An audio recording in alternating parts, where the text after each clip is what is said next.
Armstrong. How you doing today? I'm good, man. Yes, sir. Thank you for your time. Thanks for having me. So, being from Birmingham, Alabama, to hear, what's, the biggest, what's the biggest thing you would say you had to get adjusted to, or, what do you like about the culture that you enjoy so far? Yeah, I mean, I don't know a lot of adjustments. I'd lived in Baton Rouge for 5 years. So the first time I moved to Louisiana, I had to adjust to how good the food was. Yeah. Try to gain 18 pounds like I did when I moved to Baton Rouge the first time. Yes, but, sir.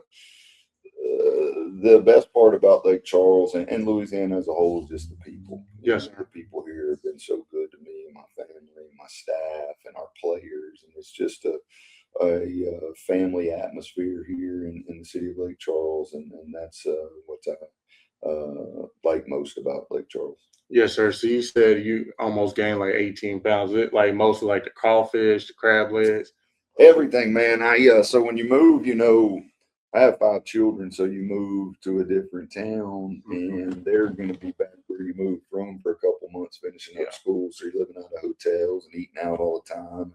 I was eating everything, all kind of fried seafood and everything else. And certainly, I was probably at Phil's Oyster Bar twice a week back then. So I had to learn that lesson and not try to eat a little more healthy when I got here, not eat as much. But this food's still great, so it's a temptation hard to do. Yes, sir. So, in Birmingham, we have crawfish and crab legs, but I never really had gumbo and stuff like that. So, I feel like that was a big adjustment for me when I got here. What's gumbo? I heard of jambalaya. Right. But I was like, you never had okay, this is good. yeah, boudin balls, stuff like that. I tell my parents, yeah, I had boudin. It's what is that? Right. So, I feel like that was a big adjustment. Do you ever have guys that come on recruiting visits? To say from other states, and they're like this is good, the food, 100%. stuff like that. It's kind of has a reputation of that already. So they come wanting to get some Cajun food, get some fried seafood, things of that nature. But we have a great reputation for good food. So they certainly, when they get here, know that. Look forward to eating it. Yes, sir. And you brought up the time when you was at LSU when you were assistant.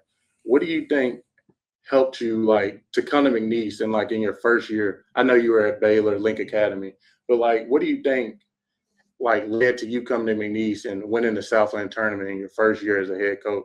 What do you think led to that success? Well, I think the experience of Link Academy, having those 2 years as a head coach, that is high school, but it's really more like college. You recruit your whole team. They all come from across the country, and you're with those guys on campus all year, very similar to a college situation, even more so than a high school situation. So that experience, I think, definitely helped with me being a first-year Division I head coach, but also coming here and following Will Wade and the foundation that he had already laid, and then with JG and DJ staying, it kind of solidified McNeese and me, and then allowed us to recruit the team that we were able to recruit. And I think from there, as you saw, we were such a talented group of guys, man. They deserve all the credit. And we went out there and had a really good year, winning 28 games and getting the NCAA tournament. I think that the foundation that had already been laid had played a big part in that, and then the guys that we were able to bring in and the staff and everybody else just wanting to hold that standard and knowing what the expectations were and just getting to work every day.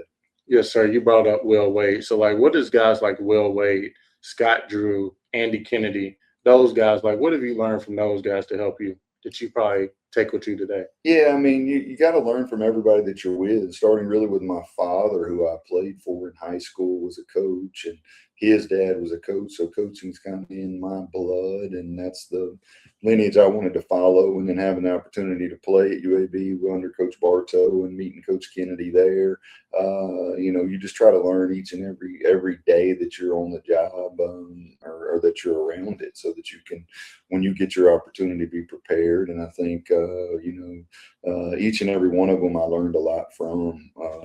Going and being with Andy Kennedy for 11 years at Ole Miss.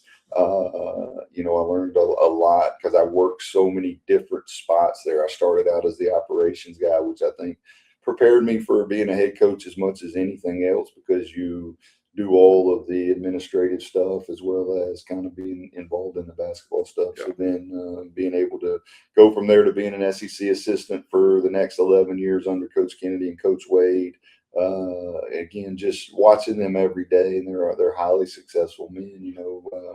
Coach Kennedy is the winningest coach in the history of Ole Miss basketball, and Coach Wade is one of the top coaches in the country now as we speak. So being able and fortunate enough to learn under those guys, and then going and working for Scott Drew for a year, who's a first ballot Hall of Famer, won over 500 games, national championship coach, to be able to see how he does things. And you just kind of take different things from each and every one of those guys. Even I skipped my first job at Chipola Junior College with now the head coach just got named the head coach at Louisiana Monroe, Ryan Cross, and then working for Dwayne Rebo for 3 years. So you get to work for a lot of good coaches. You take things that kind of fit your personality on how you're going to coach, how you're going to treat your team, organize your team, different things of that nature, and then just kind of fit it into your personality. I think the biggest thing is learning the game, learning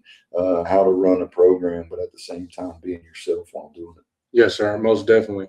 So when you first became a head coach, you sort of like pick up all these extra hats you got to wear, like managing a roster, player retention, shaking people's hands, boosters' hands. Like, what is that like compared to assistant? Like, was it overwhelming at first, or like was it sort of like a introduction, like, okay, like this is legit? I mean, it's something that I've prepared for my whole career. I think in increments I had experienced probably each and everything that you have to do working along with the head coaches that I've worked for.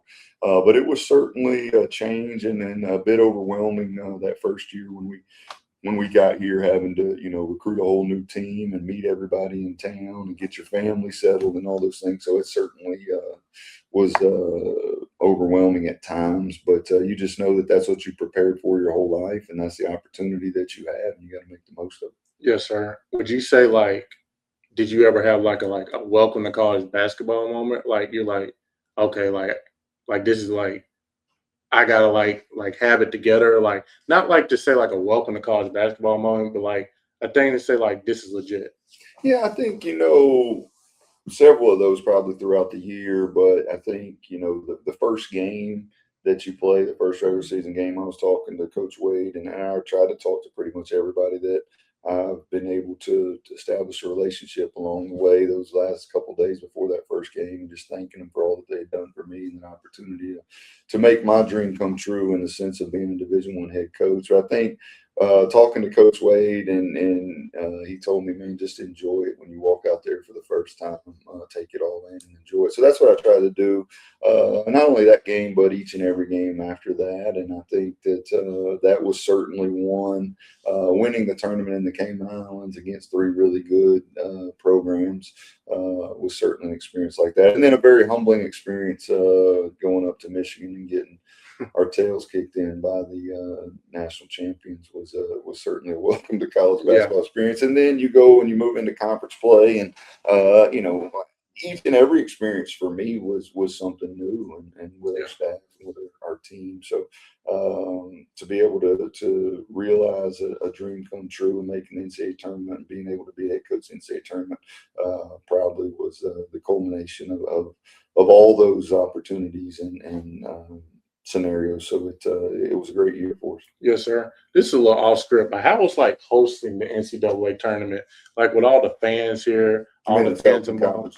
Yes, sir. The Southland Conference tournament. How was that? Like was it like, okay, like we're hosting the tournament, we're the 2 seed, and like all our fans are here cheering us on? Like, how did that make you feel? Oh, I mean, it's a tremendous feeling, and it helped us win the games. Having the fans here and the support that we have, the success that we've had in this building over the last 3 years. I think we're now on 49-1 in the last 3 years in this building with maybe 29 consecutive win streak. So the fans are what make us go, and that's who we do it for. And to have them here, pulling for us, cheering us on during the conference tournament is a whole another level of excitement when you walk into the gym, knowing what you're playing for and what's at stake and what's on the line. So they certainly willed us to a couple wins, I thought. Yes, sir. And, playing Division I sports here at McNeese, like I've noticed stuff like the alignment of the program, how aligned it is, and the stuff like with the facilities, like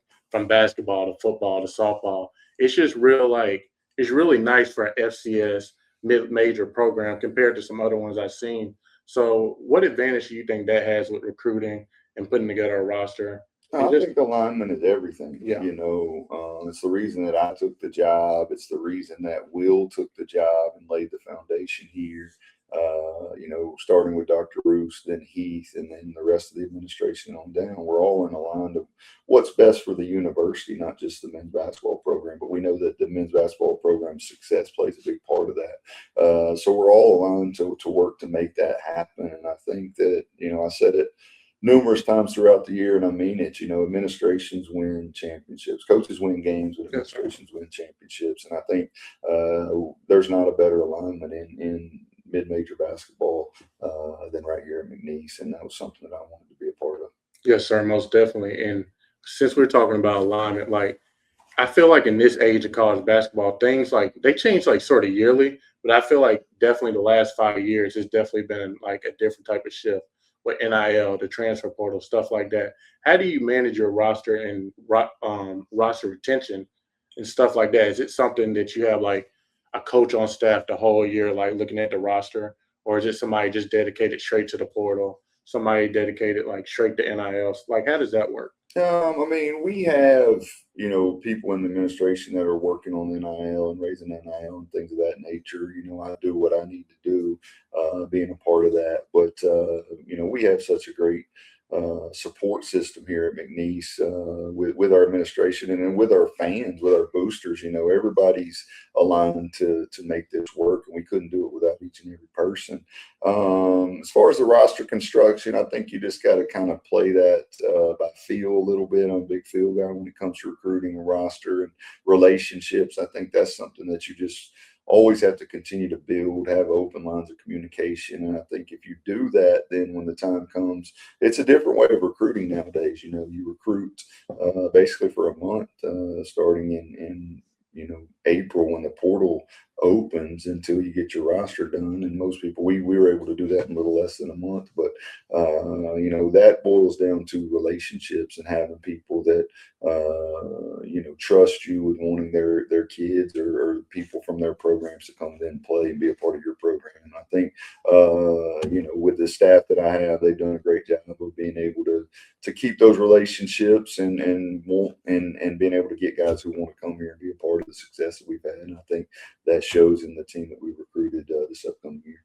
So, when evaluating a roster in the portal, what's something you're like looking for in a certain player? Like you say, okay, like yeah, that's somebody that can definitely fit in here. Like, what's some of them qualities you look for? Yeah, physical qualities, the way we play, athleticism is a huge thing for us. And then probably most importantly is playing hard. Yes, sir. We want guys who are going to work hard and play hard. And so we have to do our due diligence in finding that out, along with watching the film and seeing it for ourselves.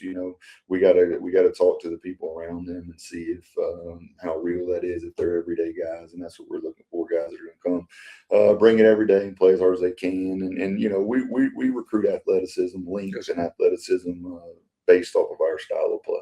Yes, sir. And sometimes I'll watch some college basketball games, and I'll look and see, okay, they had 12 new players and they won't gel. And another time, I'll watch another team. They're looking great, and their whole roster changed. So how do you build chemistry like with a whole new roster? And sometimes maybe 6 guys, maybe another year, maybe 8 guys leave. Like, how is it to build a roster and like get that chemistry together so quickly? Yeah, it's certainly a new age in college basketball, but I don't know any different. At Link, we had to recruit a new team both years, so that's kind of, I don't know how we would do if we had 8 guys coming back. We've never done that. Larry will be actually the first person that I've coached back to back year. Larry and Jarrell, if he's able to get his waiver, which hopefully he will be the first 2 guys that I've coached back to back years.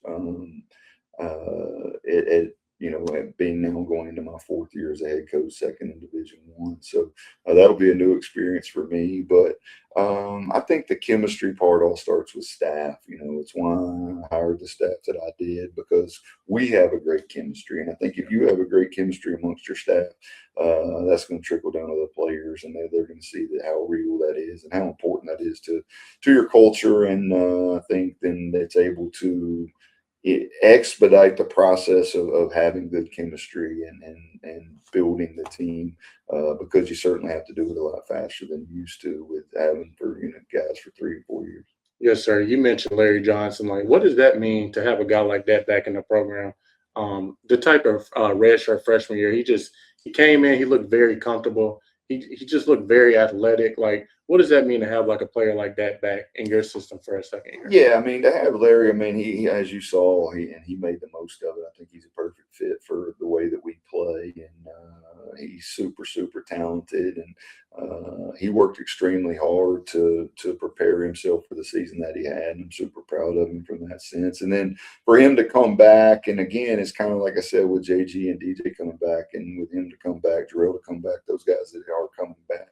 It just gives, it just solidifies that, we are one of the up and coming mid-major programs in the country, and it helps us recruit other guys. A lot of people wanted to play with Larry, which allowed us to recruit this team. And so Larry coming back was a huge part of us being able to reload this team and go for a 4th straight conference championship. And one thing I've always liked about college basketball is I feel like I like the landscape of like how the transfer portal now ends after the season, like after the national championship. So sort of like I mainly cover college football. So I would say like how they have guys jumping in the transfer portal while the playoffs, bowl games are going on. Is there anything Coach Bill Armstrong would change about any rules in college basketball? Like if you could just insert maybe one rule that you would say, I would do this. Like what's something that Bill Armstrong would change? Or something maybe even if you not wouldn't like something you wouldn't change, or what's something you like? Man, it's changing so much and so fluid. We could spend 2 hours talking about what I like and don't like about the rules, but in the end, I don't know that that's going to have a whole lot of say on how the rules end up being. So to me, it's just more about let's establish what the rules are, and then let's hold everybody accountable to playing within those rules. And if you tell us the rules, then whatever they are, then you got to be able to adjust and adapt to those rules and then play by them. So just knowing what the rules are more clearly and having a clear cut definition of exactly how the rules are going to be is the most important thing to me, and that's what I'm hoping that we can continue to move forward to, because and we knew this was going to happen with NIL coming on the scene, and I think it's a great thing. I think that the kids deserve everything that they get and everything that they can get. So I think the NIL is a very good thing, but it certainly needs to have some rules around it, and we just need to get those clearly stated and then be able to stay within those rules, and everybody decide that, hey, we're going to operate by those rules. And I'm not saying that people are cheating. I'm just saying that it seems like in today's times, okay, if the rules are like this and there's some gray area, then we're going to try to move outside that gray area to get what's best for our team. And I understand that, man. It's a highly competitive sport that we're in, and there's a lot at stake. So I understand all those things. But I guess if I could change anything, I'd just say, hey, let's have a lot less rules. Let's have some very important ones that matter, and then let's hold each other accountable to those rules, and everybody play by those rules. And I think that then you get a game that everybody can enjoy. I think NIL, you've seen where, you got a lot of guys coming back now that might not have otherwise. And I just think it's really improved the product of college basketball as a whole. And so there's a lot of good things with it. We just need to kind of get the rules under control and then play by those rules. And I think it'll be a good thing. Yes, sir. And you said you have 5 kids? I do. Yes, sir. So like with your free time, what do you do like unwind? Like with this busy schedule, like is there something you do like to rewind like outside of basketball, like if you have time? Spend time with them. Yes, sir. The most important thing to me is my family, my wife and my 5 kids. And so if I do have some free time, I'm usually spending it with them, whether it be watching them play at the ballparks or the football fields or cheering or whatever they got going on extracurricular, or just, we like to go to the movies. We like to watch a lot of movies, but just spending time with my children and my wife, that's what I do for a free time. And that helps me kind of settle my mind. Yes, sir. And you mentioned guys coming back to college because of NIL and the transfer portal, things like that, because you can make a little more change being a second round draft pick, a late first round pick. Sort of like it incentivizes, coming back.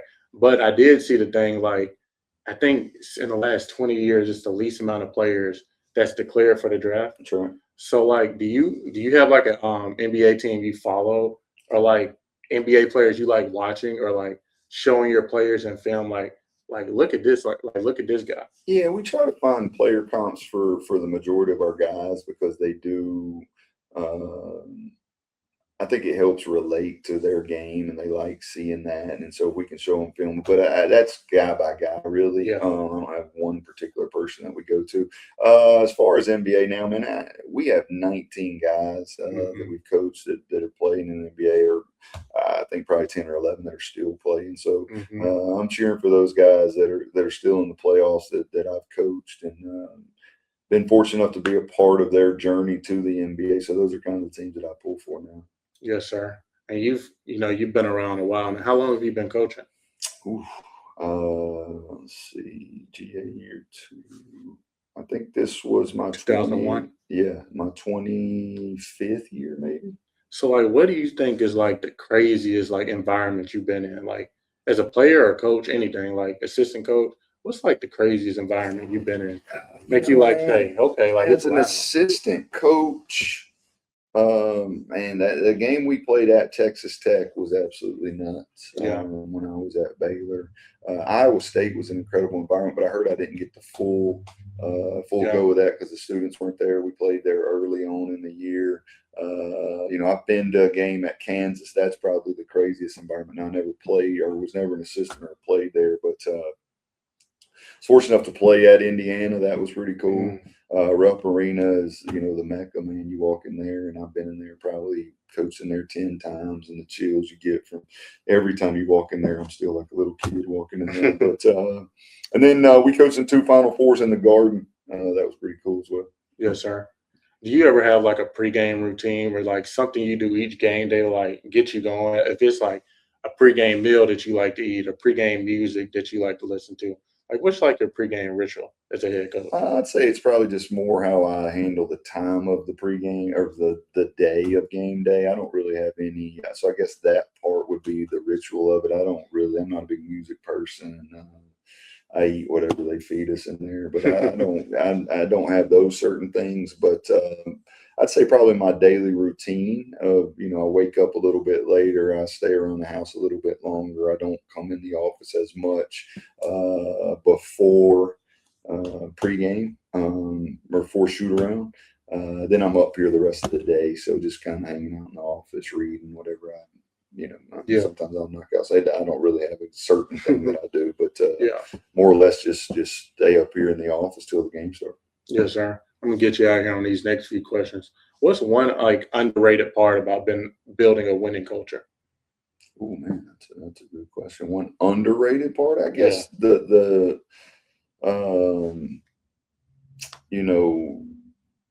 seeing what it does for our guys and for their future, and being able to see guys reach their childhood dreams of playing in the NCAA tournament and having an opportunity to play professional basketball. I would say those are what come with a winning culture, and that's what we do it for, is to help better these young men for life in general. And I think just try to teach them how to win, not only on the floor but off the floor. And I think that's the most underrated part of it for me. Yes, sir. And when a fan watches McNeese basketball or watches your teams, what's something you want them at home to like know about your team, or like think about your team when they're watching? Yeah, I just wanted to come out and think that we played extremely hard. I think that's the ultimate compliment for a coach, is to hear that your team plays hard and that they play together.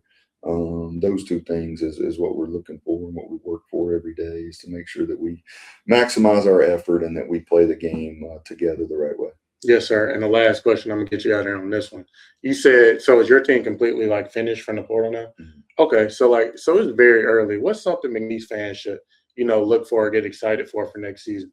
Yeah, I mean, we're not going to change the way that we play. I think we got a very talented group coming in. I think they're going to all fit together. I think that's what we try to do when we put a team together. Is it's about the pieces as much as the talent. And I think we got a lot of talented pieces that we'll find a way to how they all fit together. And we already have an idea in the recruiting process of how they do. But I think we're going to be a hard playing, physical, athletic team like last year, and just continue to try to build on that success.